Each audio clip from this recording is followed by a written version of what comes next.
What's up? We're back with another overview. Today we're covering Storm Silent Shuriken.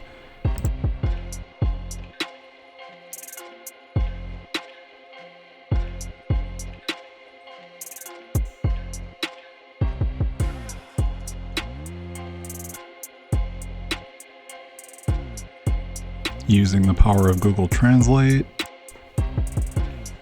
Gather the power of the storm and release a powerful storm. While clearing the screen, 5 storm balls are generated. Each time a ninja picks up a storm ball, he can throw 2 shurikens in a row. Then he charges up for a short time and shoots the main dart at the target. So what this tells me is you need to collect them similar to shurikens, and then you do a final attack. Alright, so weapon skill and beast damage at 1, cooldown at 2, beast boss damage at 3, cooldown again at 4, and then extra weapon skill damage at 5. It's pretty good. Standard stuff, 1 through 5. So 10 stars is really going to be where you see a maxed out damage. Storm orbs, and then extra if you have Crimson / Soga. 20% chance of dealing a crit at 2. Attract storm orbs at 3,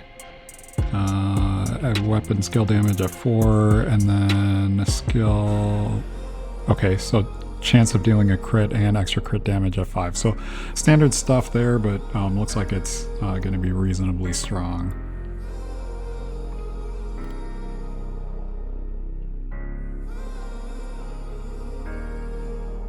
Okay, so we're gonna test this out at its base. Gonna try to not grab it any shurikens if I can help it.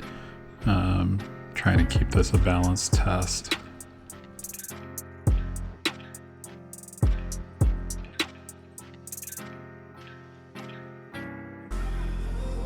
Trick here is not to take too much damage too, because I don't want to activate his skill either, where he gets increased damage. See, I kind of messed up there. 20. Okay. Alright, trying this again. Seeing with limit break 1. We'll get a few more storm orbs.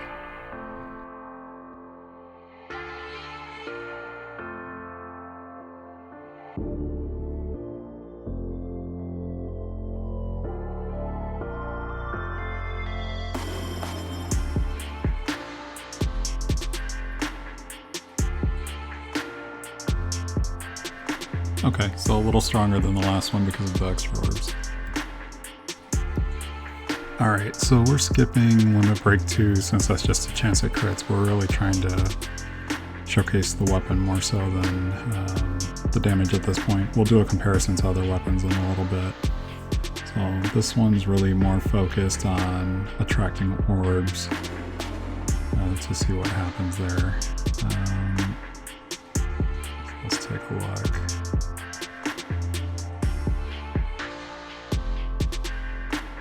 So, okay, it attracts them, but you gotta be kind of close.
Here's a little table I put together to help you kind of sort through which one's stronger than which.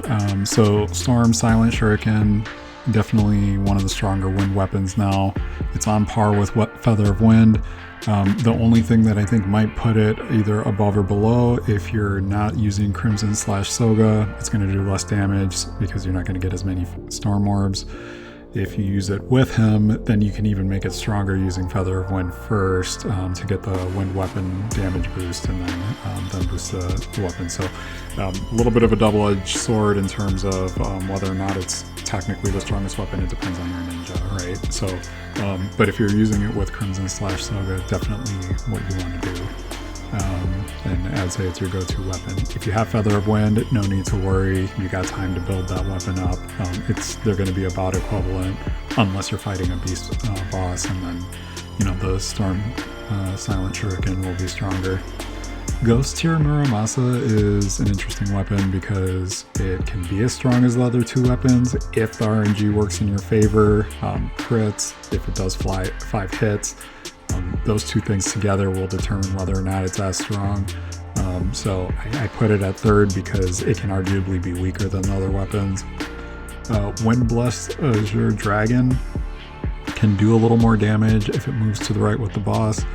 If it just goes right through them and they're not moving, then it's going to be a pretty standard attack. It's still a decent weapon. A lot of people kind of hate on it. Once it's maxed out, it gives you a little protection from projectiles, and I like that. But anyway, it's not as strong as the other 3 weapons.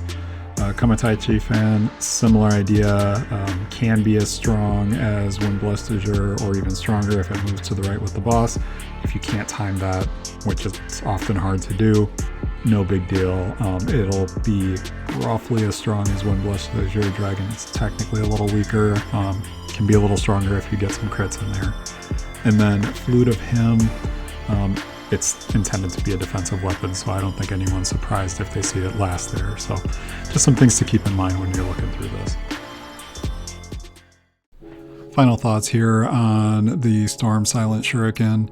Storm balls you collect can track, so this is nice. They work very similar to the way regular shurikens work, so it can make it a good weapon if the boss goes behind you. That final hit does attack in a straight line, so that one won't track, but even still you can do some extra damage if the boss is constantly behind you.